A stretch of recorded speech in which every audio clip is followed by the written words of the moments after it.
10 ఒకట్ల 10 10 రెళ్ళ 20 10 మూళ్ళ 30 10 నాళ్ళ 40 యాదమ్మా ఏమిటా చప్పుడు? పాప చదువుకుంటోంది. చేయి జారిపోయిందమ్మా. సర్లే నువ్వు చెప్పమ్మా.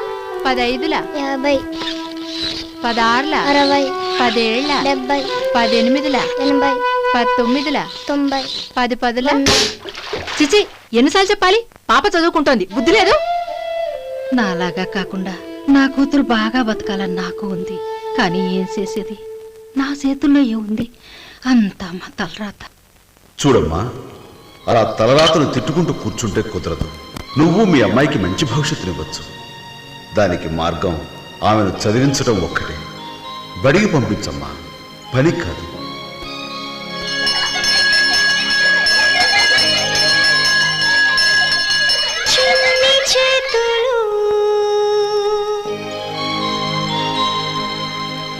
శ్రమ విడిచిపెట్టాలి, పుస్తకం పట్టాలి. ఇది ILO ప్రాజెక్ట్.